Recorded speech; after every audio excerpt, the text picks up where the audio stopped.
ورحمة الله وبركاته. الحمد لله وكفى وصلاته وسلامه على عبده المصطفى وعلى آله وصحبه ومن بهديه مقتفى. سبحانك لا علم لنا إلا ما علمتنا إنك أنت العليم الحكيم. رب اشرح لي صدري ويسر لي أمري واحلل عقدة من لساني يفقه قولي. اللهم إني أعوذ بك من علم لا ينفع وعمل لا يرفع وقلب لا يخشع ودعوة لا يستجاب لها ولا حول ولا قوة إلا بالله.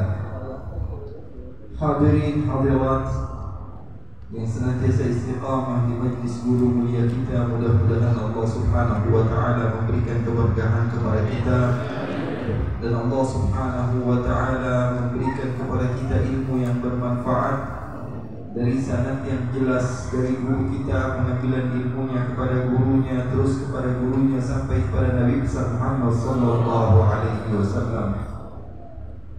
Kita bersyukur Allah Subhanahu wa taala takdirkan kita untuk hidup di circle yang baik, di bi'ah yang baik, di lingkungan yang istimewa, bersama seorang guru yang jalur keilmuannya insya Allah jelas, dan sanad keturunannya juga, nasab keturunannya juga jelas sampai kepada Nabi Muhammad sallallahu alaihi wasallam. Mungkin sebagian orang sekarang sedang disibukkan dengan media yang menyatakan bahwa As-Sadah Al-Alawiyah tertolak secara ilmiah, maka kita katakan ilmiah yang mana? Karena dari semenjak dahulu As-Sadah Al-Alawiyah syamsun fi rabi'atin nahar, seperti siang hari yang sudah terang jelas begini kelihatan. Para ulama kalau kita mau bikin satu majlis ilmi untuk membahas pengesahan nasab alawiyah dari para ulama-ulama yang betul-betul memahami ilmunya, maka kita akan bisa berikan data-data yang terbaik yang jelas, karena sesungguhnya mereka ini syams, mereka ini matahari, tidak perlu kepada penerang lagi. Ikhwani, akhwat yang dimuliakan oleh Allah Subhanahu wa taala, oleh karena itu ini sesuatu yang bukan aneh. Dari zaman Rasulullah sallallahu alaihi wasallam saja, ketika putra terakhir Rasulullah sallallahu alaihi wasallam yang bernama Ibrahim wafat, maka sebagian orang mengira bahwa sesungguhnya Nabi Muhammad sallallahu alaihi wasallam akan putus, tidak punya keturunan. Maka Nabi Muhammad sallallahu alaihi wasallam katakan bahwa sesungguhnya Nabi diberikan khususiyah oleh Allah. Di saat semua keturunan itu dari jalur laki-laki kecuali Fatimah binti Nabi sallallahu alaihi wasallam, maka Nabi Muhammad sallallahu alaihi wasallam adalah asabahnya beliau, dan nasab Rasulullah sallallahu alaihi wasallam semuanya kembali dari jalur Sayyidatuna Fatimah Az-Zahra, putri baginda Nabi Muhammad sallallahu alaihi wasallam. Oleh karena itu, ketika ada yang mengatakan bahwa Nabi Muhammad abtar, Nabi Muhammad tidak punya keturunan, Allah Subhanahu wa taala mengatakan kepada orang yang menghina Nabi, inna syani'aka huwal abtar. Sesungguhnya yang mengejekmu tidak punya keturunan, dia yang tidak akan pernah punya keturunan. Ayat Al-Quran ini senantiasa kita baca, akan tetapi sebagian di antara kita tidak memahami artinya. Ikhwani, oleh karena itu pesan saya, jangan kepo sama yang gak jelas kalau kita sudah punya yang jelas. Pesan saya adalah jangan cari tahu sesuatu yang tidak jelas, karena kita sudah memiliki sanad keilmuan yang jelas. Karena sesungguhnya ilmu adalah agama. Fadhuru amman ta'khuduna dinakum. Oleh karena itu kamu harus lihat, cari tahu dari mana kamu mengambil agama kamu. Jangan sampai kita mengikuti ilmu-ilmu yang tidak jelas dari ulama-ulama yang tidak jelas, dan masuk surganya juga masuk surga bohongan gak jelas. Betul atau tidak? Oleh karena itu sekali lagi saya katakan bahwa sesungguhnya ini adalah taufiknya Allah kepada kita.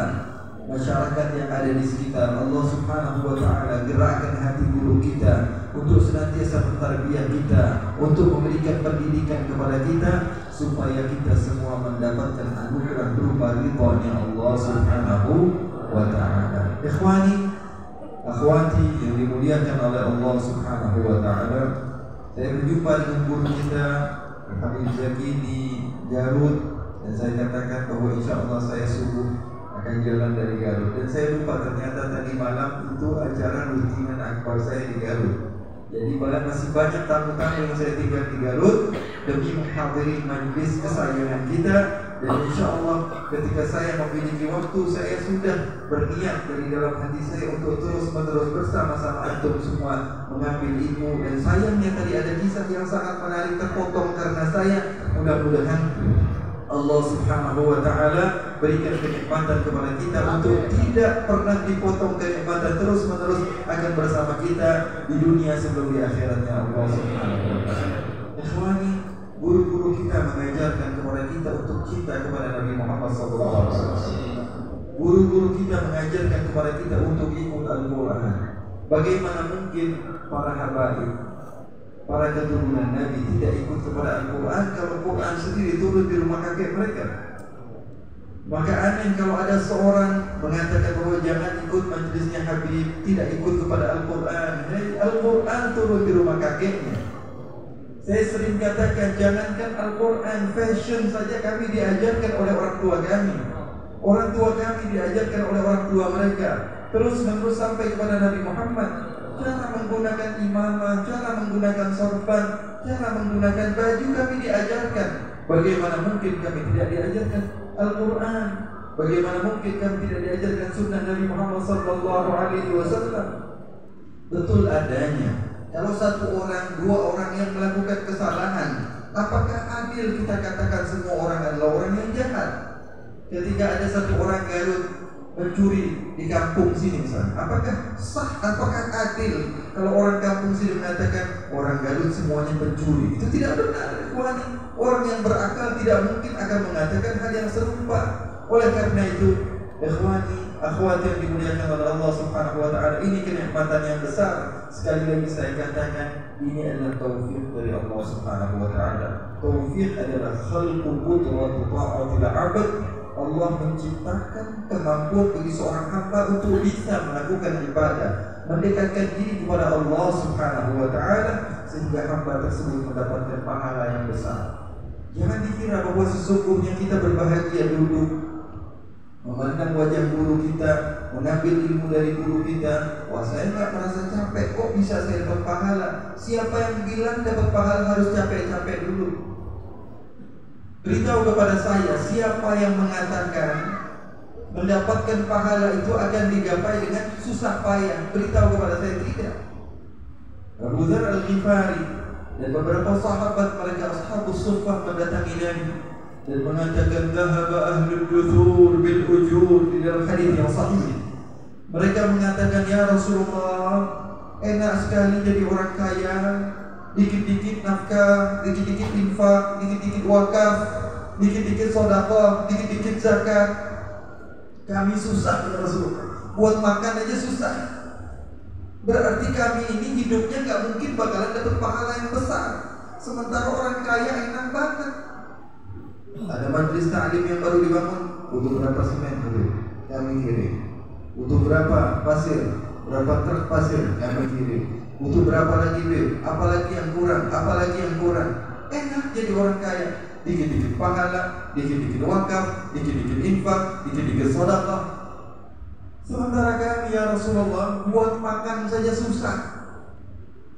Berikan kepada kami jalan keluar ya Rasulullah, supaya kami juga bisa dapat pahala. Kata Rasulullah, sesungguhnya di setiap tasbih yang kamu ucapkan adalah sedekah, dan di setiap tahmid yang kalian ucapkan adalah sedekah, dan di setiap tahlil yang kalian ucapkan adalah sedekah, dan di setiap takbir yang kalian ucapkan adalah sedekah, dan di setiap amar ma'ruf yang kalian lakukan adalah sedekah, dan di setiap nahi munkar yang kalian lakukan adalah sedekah. Bahkan Rasulullah katakan, ketika kalian bersetubuh dengan istri kalian, sedekah. Ya Rasulullah, kami ini sedang melampiaskan hawa nafsu, bukan sedang susah payah, sedang asyik-asyikkan. Kok dianggap sedekah? Kata Rasulullah, bukankah salah seorang di antara kalian kalau melakukan perzinahan, na'udzubillah dari kalian akan dianggap orang yang memiliki dosa yang besar di sisi Allah? Betul kata sahabat. Begitupun sebaliknya, kalau dosa kalian lakukan dapat dosa, kalau sesuatu maksiat kalian lakukan dapat dosa, maka sebaliknya sesuatu yang halal, sesuatu yang diperbolehkan oleh Allah Subhanahu wa taala kalian lakukan, kalian akan mendapatkan pahala di sisi Allah Subhanahu wa taala. Oleh karena itu, terkadang kita bisa mendapatkan pahala dengan rasa nikmat, lezat sekali duduk sama guru di pagi hari, nongkrong gratis dehnya. Ya, betul atau tidak?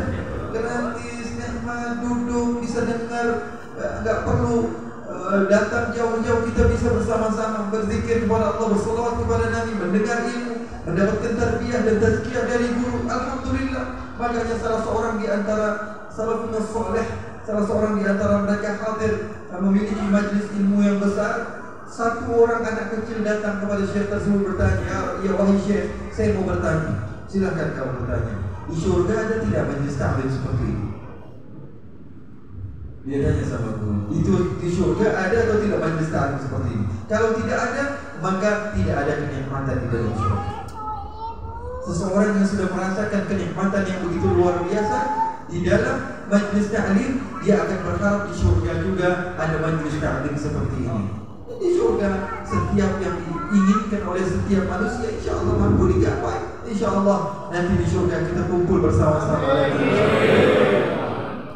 Ikhwan yang dimuliakan oleh Allah Subhanahu wa taala, begitulah hati kalau sudah cinta kepada sesuatu, kepada majlis ilmu, kepada majlis ta'lim. Para salafun salih, Al-Imam Al-Habib Ahmad bin Zain Al-Habsyi, beliau tidaklah membuka satu buku, membaca, belajar satu buku, kecuali beliau akan baca dulu sebanyak 25 kali sebelum beliau mempelajari kitab tersebut.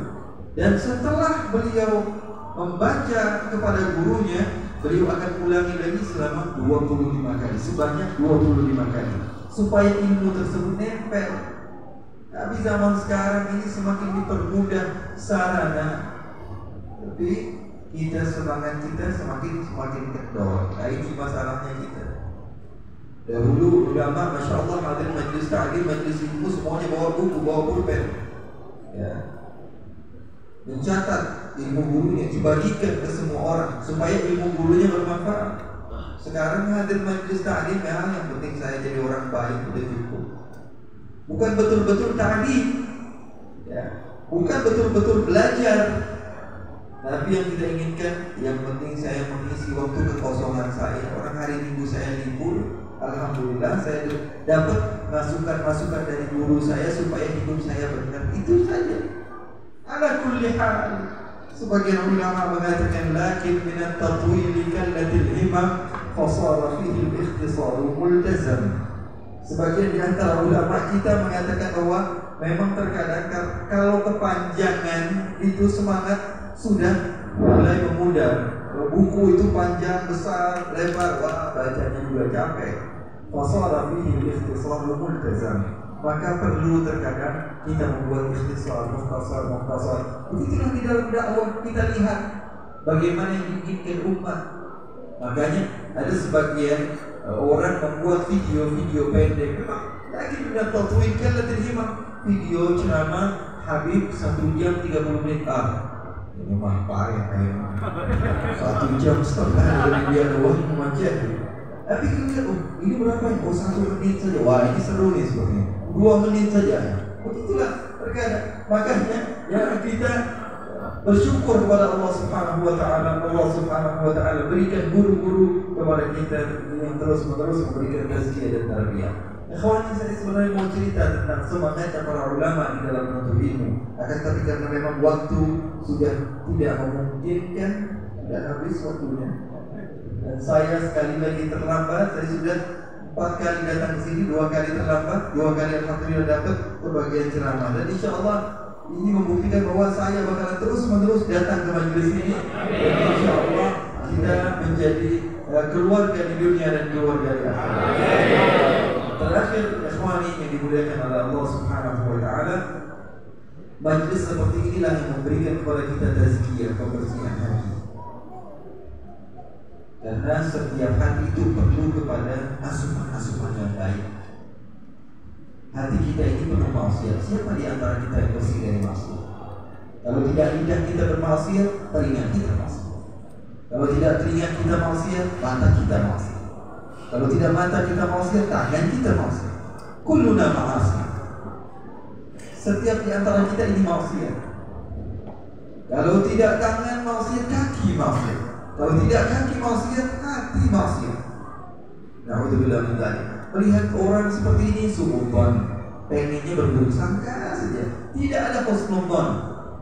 Pengennya menjadi orang yang namam, pengadu domba, pengennya hasud kepada orang lain. Penyakit hati begitu hebat kita miliki. Artinya kita memang semuanya maksiat. Kalau tidak ada tempat-tempat seperti ini, lalu dengan wajah seperti apa kita menghadap Allah Subhanahu wa taala?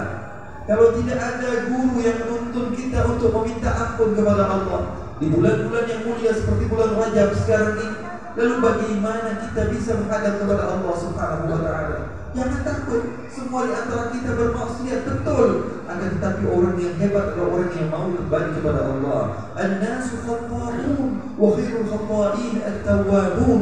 Kata Nabi Muhammad SAW, setiap manusia itu bersalah. Dan sebaik-baiknya orang bersalah adalah orang yang mau kembali kepada Allah Subhanahu wa taala. Bil-inkisar. Hatinya udah nggak lihat lagi segala sesuatu. Kalau sudah sama Allah, sudah berserah diri saja kepada Allah. Kata Al-Habib Al-Aidrus Al-Akbar, beliau mengatakan, "Idza radiya 'anni rabbi istawa 'indil madah wa dam." Kalau Allah sudah ridha kepada saya, maka sama saja bagi saya. Orang mau mencaci saya, orang mau menghina saya, orang mau memuji saya. Ketika dipuji saya tidak tinggi, ketika dihina saya tidak terjatuh, selagi Allah ridha kepada saya. Falastu ubali liman ramani biribatin idza ma kuntu 'inda Allah ghairu murid. Saya tidak peduli ketika seseorang menganggap saya remeh, menganggap saya hina, selagi Allah Subhanahu wa taala ridha kepada saya. Terakhir, beliau Imam Al-Aidrus, beliau pernah diundang suatu waktu untuk makan. Salah satu sahabatnya mendatangi rumah beliau dan mengatakan, "Habib, saya pengen antum datang ke rumah saya makan." "Kapan?" "Besok." Ya. Rasulullah SAW seperti itu. Kalau dipanggil siapapun, Rasulullah SAW akan datang. Rasulullah SAW menerima hadiah, tapi Rasulullah SAW tidak pernah meminta-minta. Bahkan Rasulullah SAW terkadang lupa dengan dirinya sendiri, lupa. Salah satu peperangan Rasulullah SAW pulang dari salah satu peperangan membawa harta yang begitu banyak. Lalu Rasulullah SAW bagikan. Kata Rasulullah, "Besok subuh saya akan bagikan ini harta," kata Rasulullah. Kemudian pas dilihat sholat subuh, jamaah membludak sampai keluar. Selalunya ada jamaah itu selalu hadir, tapi membludak sampai Arabi, orang-orang dari Badui semuanya datang ikut ke masjid Rasulullah untuk mengambil hadiah dari Rasulullah SAW. Setelah dibagikan sampai Rasulullah SAW lupa waktu, sampai Rasulullah SAW pulang. Ditanya kepada istrinya Siti Aisyah, "Wahai Aisyah, apakah ada makan di rumah?" Kata Siti Aisyah, "Ya Rasulullah, saya dari pagi nungguin, siapa tahu kebagian hadiah. Hadiah ini semuanya sudah dibagiin ke orang, ternyata rumah sendiri lupa." Kata Rasulullah SAW, "Saya dilupakan, sehingga apa? Sehingga kalau begitu kita puasa." Siti Aisyah sudah terdidik dengan didikan yang baik dari Rasulullah SAW. Beliau sangat dicintai oleh Rasulullah dan sangat mencintai Rasulullah. Belum lama saya baca kitab Al-Bidayah wa Nihayah, belum lama beberapa hari yang lalu, maka saya ceritakan dalam kesempatan ini Rasulullah SAW ketika sakit 1 hari 2 hari sebelum Rasulullah wafat. Dari Ibnu Katsir, nama kitabnya Al-Bidayah wa Nihayah. Dikisahkan beberapa hari saja sebelum Rasulullah SAW wafat, Rasulullah SAW pulang ke rumah dari tempat salah satu istrinya Rasulullah SAW. Kemudian berjumpa dengan Siti Aisyah. Siti Aisyah mengatakan, wa ra'sa, ya Rasulullah, kepalaku pusing ya Rasulullah. Curhat sama suaminya. Ya Ya Rasulullah, kepala saya pusing. Apa kata Rasulullah? Bal ana wa ra'sa ya Aisyah. Saya kepala saya lebih pusing wahai Aisyah. Rasulullah ketika itu sedang sakit. Sakit yang dimana Rasulullah SAW wafat ketika itu. Bal ana wa ra'sa ya Aisyah. Akhirnya Rasulullah mendekat kepada Siti Aisyah dan berkata, wahai Aisyah, kalau kamu meninggal duluan bagaimana? Nanti yang memandikan kamu saya, yang mensolatkan kamu saya, yang mengkafankan kamu saya, yang masukkan kamu ke liang lahat saya, yang mengurus jenazah kamu saya, yang mendoakan kamu saya. Sallallahu alaihi wasallam. Bayangkan ketika yang mendoakan adalah Nabi Muhammad sallallahu alaihi wasallam. Wala sawfa yu'tika rabbuka. Apapun yang diminta oleh Nabi Muhammad, tentu Allah akan mengabulkan. Apa saja. Di sini diucapkan oleh Allah Subhanahu wa taala dengan uslub yang berbeda. Dimulai dengan waw. Di dalam sastra Arab, kalau dimulai dengan waw berarti kan sesuatu yang istimewa. Lam taukid. Sawfa litanfis yu'tika fi'il mudhari' yang berarti kan terus menerus. Kata Allah Subhanahu wa taala, apapun yang Muhammad minta pasti aku akan berikan. Kata Rasulullah SAW, Aisyah, gimana menurut kamu Aisyah? Kalau kamu meninggal duluan, yang doain kamu saya langsung ya. Kata Siti Aisyah, gak mau ya Rasulullah. Ya Rasulullah aja. Kenapa? Kata Rasulullah SAW, nanti kalau saya meninggal, pagi-pagi, siang-siang ini sudah rumah perempuan lain. Kata Siti Aisyah radhiyallahu ta'ala anha wa ardaha. Rasa sifat manja Siti Aisyah kepada Rasulullah SAW begitu luar biasa, sehingga Rasulullah SAW ketika ditanya man ahabbun nasi ilaik, qalat Aisyah. Siapa orang yang paling kau cintai ya Rasulullah? Rasulullah ketika mengatakan Aisyah. Rasulullah SAW yang kisah dalam hatinya. Al-Imam terus diundang makan. Kapan besok kopi? Besoknya datang, Assalamualaikum. Waalaikumsalam. Apa kabar Habib? Sehat? Saya boleh masuk? Ada apa Habib? Bukannya saya diundang makan. Siapa yang undang? Padahal dia yang undang. Kira-kira kalau sekarang kita diundang sama orang buat makan, udah jauh-jauh kita datang ke rumah orang tersebut, kita tanya mana makanannya, dia bilang, "Atau mau ngapain ke rumah kan?" Ayah naon siap. Ya, mau apa kamu datang ke rumah saya? Ada apa? Bukannya kamu undang saya? Enggak, kalau enggak salah pulang. Di waktu malam maghrib sholat berjamaah di masjid, berjumpa lagi Habib. Besok datang ke rumah saya, saya tadi sudah datang. Besok saja Habib, mungkin saya lagi begini, lagi begitu. Akhirnya besoknya datang, ditanya, Habib mau ngapain ke rumah? Sesuatu yang sama seperti hari yang sebelumnya. Kemudian di hari ketiga juga sama, diundang lagi. Di hari ketiga ditanya sama Habib, sama yang mengundang, Habib mau ngapain ke rumah? Saya bukannya diundang kepada, saya tidak mengundang Habib. Saya jadi pulang di pagi hari. Kenapa antum begitu sabar? Saya sudah mengundang sampai beberapa kali, saya tipu antum. Kenapa antum masih sabar? Maka beliau katakan, saya sudah jadikan hawa nafsu saya seperti anjing.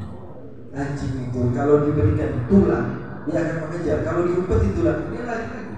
Diberikan lagi, dia akan datang lagi. Kemudian dilarikan lagi, dia akan pergi. Tidak ada masalah bagi saya. Selagi Allah ridha kepada saya, orang mau ngomong apa, manusia ini kalau kentut masih baru, betul kan? Betul atau tidak? Sehebat-hebatnya dia, tampan-tampannya, taktanya setinggi-tinggi apapun, dia sama saja manusia. Sampah berjalan.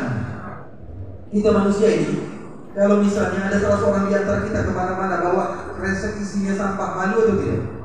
Kalau sampahnya basah lebih malu atau tidak? Kalau yang dibawa di kresek itu kotoran manusia, malu atau tidak? Perut kita ini apa? Kotoran semuanya kita ini, tong sampah di jalan. Tapi sok-sokan, sok kegantengan, sok kecantikan. Kita ini manusia penuh dengan kelemahan. Kalau sudah sakit nggak bisa gerak sudah. Buang air saja susah. Itulah manusia. Mau sombong apa yang disombongkan?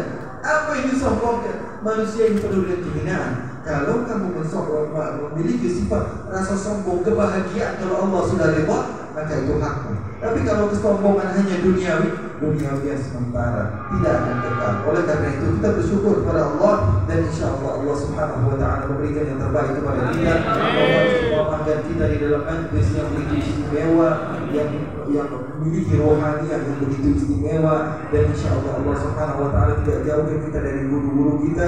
Allah Subhanahu wa taala jaga guru-guru kita, dan insyaallah majlis ini semakin makmur sampai datangnya hari kiamat. Insyaallah kita bersama-sama menuju kepada Allah Subhanahu wa taala dengan keridhaan Allah, berjumpa dengan Nabi Muhammad sallallahu alaihi wasallam. Wassallallahu alaihi wa sallam ala sayyidina Muhammadin warzuqna kamal al-mutaba'ati lahu wa ghayra batina fi 'afiyati wa salam walhamdulillahi rabbil alamin.